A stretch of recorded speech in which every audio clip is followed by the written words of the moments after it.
नमस्कार, आप देख रहे हैं स्पेशल रिपोर्ट। आपके साथ मैं हूं अंजना ओम कश्यप और स्पेशल रिपोर्ट का ये स्पेशल एपिसोड आज छपरा से। चुनाव प्रचार का दौर जारी है, दूसरे दौर के मतदान के लिए, लेकिन इन सब के बीच मुंगेर में तनाव है। दुर्गा विसर्जन के दिन हुई लाठीचार्ज और साथ ही गोलीकांड के बाद से लोगों में जबरदस्त गुस्सा था। राजनीतिक रूप से भी पूरे मामले को बड़ा किया जा रहा था। आज दिन भर विरोध प्रदर्शन रहा, लेकिन सबसे चिंताजनक वो आगजनी, वो पथराव जो थानों के बाहर देखा गया। गाड़ियां आग के हवाले कर दी गई। एसपी और साथ ही डीएम के खिलाफ जबरदस्त एक्शन की मांग कर रहे थे लोग। इलेक्शन कमीशन ने दोनों को ही हटा दिया है।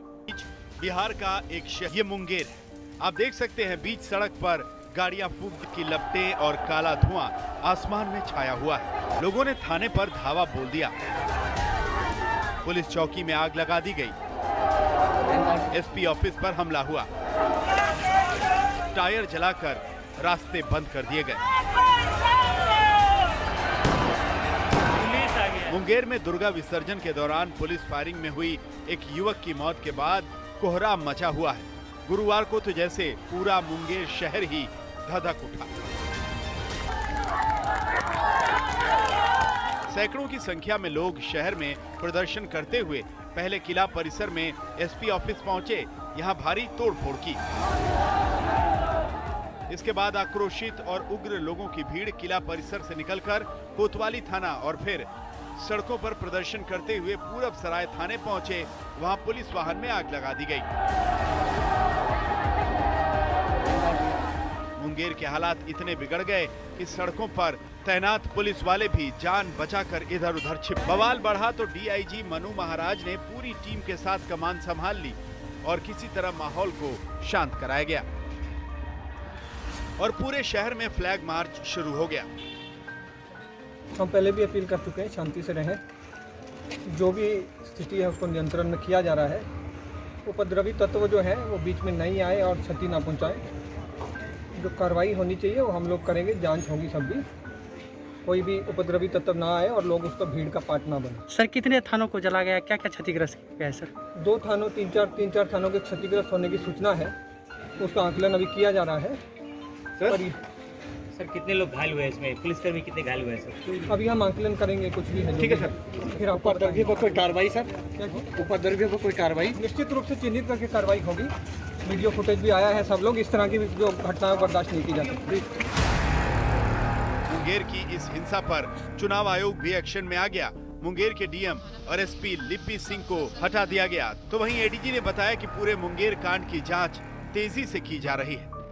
26 तारीख की रात्रि में मुंगेर में मूर्ति विसर्जन के क्रम में विधि व्यवस्था की समस्या उत्पन्न हुई और उसको लेकर के जो आगे कार्रवाई हुई, उस समय में जो है कांड दर्ज किए गए हैं। उन कांडों का अनुसंधान किया जा रहा है। कांडों के अनुसंधान और उससे संबंधित जांच के क्रम में जो बातें सामने आएंगी उनके अनुसार आगे की कार्रवाई की जाएगी। लेकिन फौरी तौर पे क्या जानकारी मिल रही है? किस तरह की बातें हैं सामने? फौरी तौर पर जो है अभी कह सकते हैं कि अभी तक जो बात सामने आई है उसमें ये कि मूर्ति विसर्जन के पेस को लेकर के जो है उसमें जो है मुंगेर में आगजनी और हिंसा हुई तो कांग्रेस ने नीतीश सरकार पर धावा बोल दिया और सवाल दाग दिए कि दुर्गा विसर्जन के दौरान लोगों को गोली मारने का जिम्मेदार कौन है?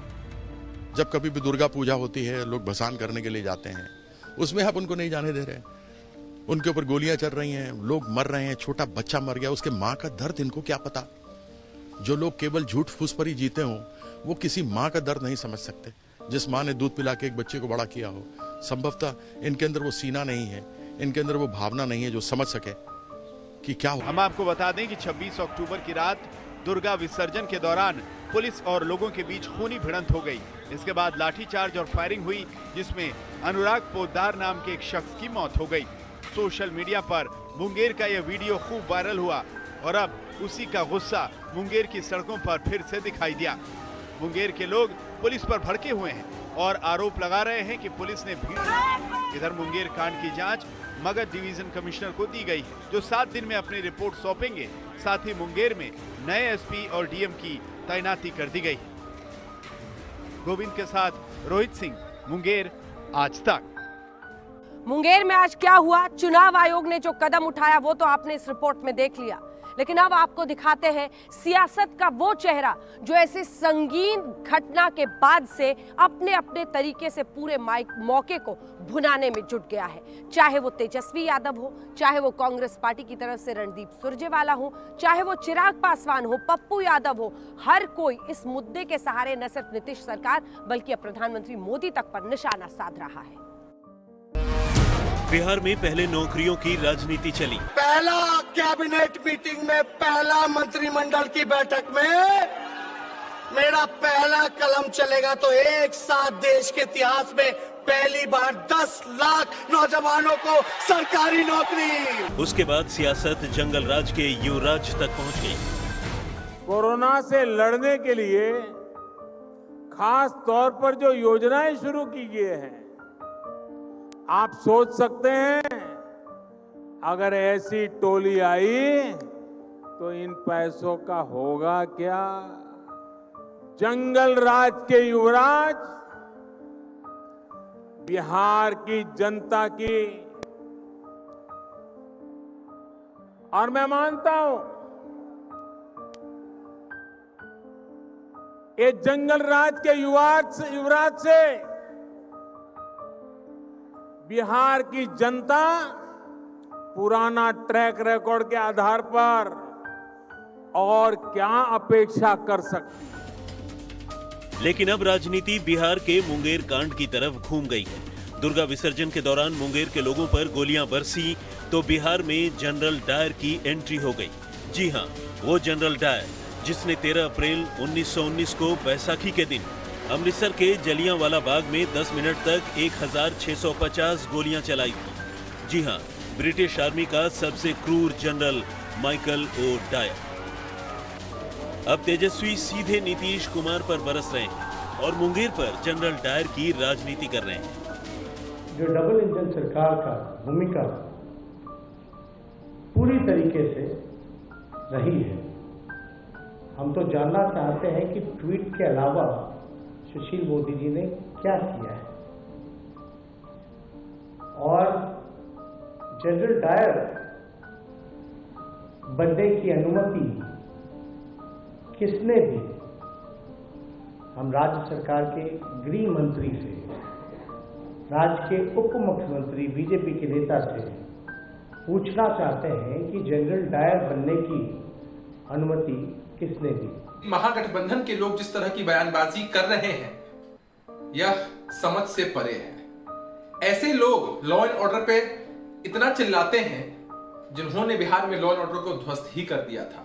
बिहार को जंगल राज के एरा में ले गए थे। यह उपाधि माननीय उच्च न्यायालय द्वारा दी गई थी। इस तरह की एक्टिविटीज के जिम्मेदार लोग इस तरह की बातें कहते हैं तो यह शोभा नहीं देता है। सिर्फ तेजस्वी ही नहीं बल्कि एलजेपी के अध्यक्ष चिराग पासवान ने भी मुंगेर कांड को लेकर नीतीश सरकार पर धावा बोल दिया और जेडीयू चिराग पासवान को आरजेडी की बी टीम का मेंबर बता रही है। मुख्यमंत्री जनरल डायर की भूमिका में आ गया। जिस तरीके से जनरल डायर ने जलियांवाला बाग में गोलियां चलाई थी, बेकसूरों को मौत के घाट उतारा था, एग्जैक्टली उसी तरीके से जिस तरीके से मुख्यमंत्री के निर्देश पर, नीतीश कुमार जी के आदेश पर वहां के स्थानीय प्रशासन ने निर्दोषों के ऊपर गोलियां चलाई, उनको मारा, लाठियां। आप देखिए किस हालात में हम अस्पताल में जाकर। तो मैं तो मांग करता हूं कि इसकी जांच होनी चाहिए। ये तो इमेजिन के बाहर है, पॉलिटिक्स एक पार्ट है, लेकिन जो देखा उसके मैंने कहा कि रियल लाइफ में फेल और रियल लाइफ में फेल। तो प्रूव हो गया कि ये तेजस्वी के बी टीम है। अब कुछ कहना है क्या इसमें? उसी को मदद करने के लिए सारा खेल खेल रहे हैं। अब इसे मुंगेर में जनरल डायर वाली सियासत कहें या फिर दुर्गा विसर्जन के दौरान फायरिंग में हुई मौत पर आक्रोश, एक बार फिर मुंगेर सुलग उठा है। राजनीति में मुंगेर पुलिस को जनरल डायर बताया गया। लोगों का गुस्सा मुंगेर पुलिस पर भी फूट रहा है और इसीलिए मुंगेर के डीएम और एसपी दोनों को हटा। यही चेहरा है नीतीश कुमार का 15 सालों के अंदर। ये अफसरशाही का मन बढ़ा हुआ है। पीटीए की सरकार जैसे आएगी, पप्पू यादव सरकार जैसे आएगी, सबसे पहले अफसरशाही को मैं समाप्त करूंगा। मुंगेर में कल यानी बुधवार को वोटिंग हो चुकी है, लेकिन मुंगेर कांड बिहार चुनाव के दूसरे चरण पर असर डालेगा। विपक्ष इसी की उम्मीद लगाए बैठा। 3 नवंबर को बिहार में दूसरे चरण की। और अब आइए आपको दिखाते हैं दूसरे दौर का मतदान 3 नवंबर को बिहार में होना है। आज आप छपरा से स्पेशल रिपोर्ट देख रहे हैं और इन सब के बीच चुनावी घमासान में तमाम नेता एक बार फिर नए दौर में अपने चुनाव प्रचार को आगे ले जा रहे हैं, लेकिन एक बार फिर से वही जुबानी जंग भी देखने को मिल रही है। बिहार के लोग ये ठान चुके हैं, बिहार में जंगल राज लाने वाली ताकतों को फिर परास्त करेंगे। बिहार की चुनावी जंग अब जबरदस्त हो गई है। चुनाव के पहले चरण के दिन मोदी ने तेजस्वी का नाम लिए बगैर प्रहार किया, तो अब उसका जवाब देने तेजस्वी उसी दरभंगा में पहुंच चुके हैं जहां प्रधानमंत्री मोदी ने जंगल राज पर वार किया था। मेरा अकेला हेलीकॉप्टर चल रहा है और मोदी जी नीतीश जी मेरे हेलीकॉप्टर के पीछे 30 हेलीकॉप्टर लगाए हैं,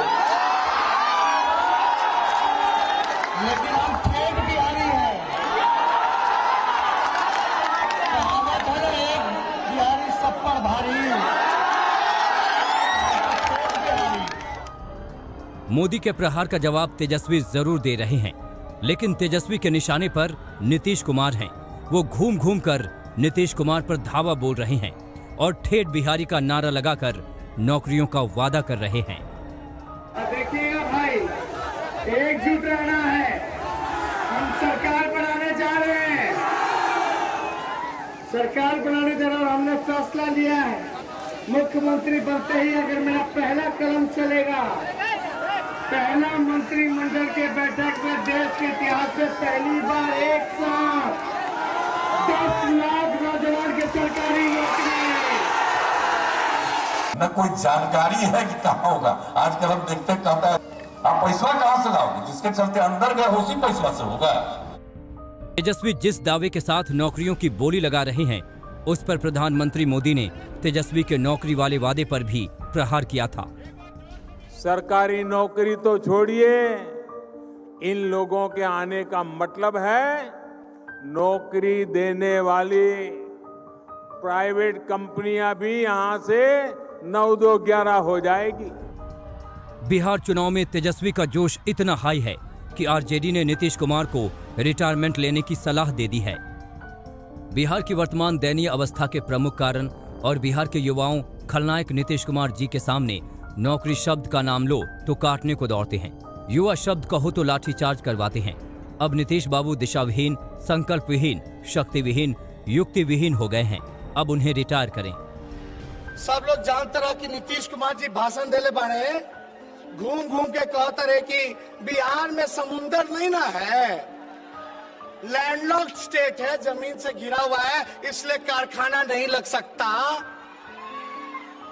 नीतीश जी आप थक चुके हो, आपसे बिहार संभलने वाला नहीं है।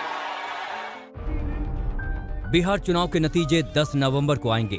अब तेजस्वी की नौकरी वाली बोली जीतती है या सुशासन का ढिंढोरा पीटने वाले नीतीश और उनका एनडीए वाला गठबंधन। वैसे बिहार की जंग जबरदस्त है। आज तक ब्यूरो। इसी के साथ स्पेशल रिपोर्ट पे छपरा से इतना ही। देश दुनिया की बाकी खबरों के लिए आप देखते रहिए आज तक। नमस्कार, मैं हूं अंजना ओम कश्यप। हमें उम्मीद है ये वीडियो आपको पसंद आया होगा। लेटेस्ट खबरों के लिए यूं ही देखते रहिए आज तक और इस वीडियो के पसंद आने पर लाइक, शेयर एंड सब्सक्राइब करना ना भूलें।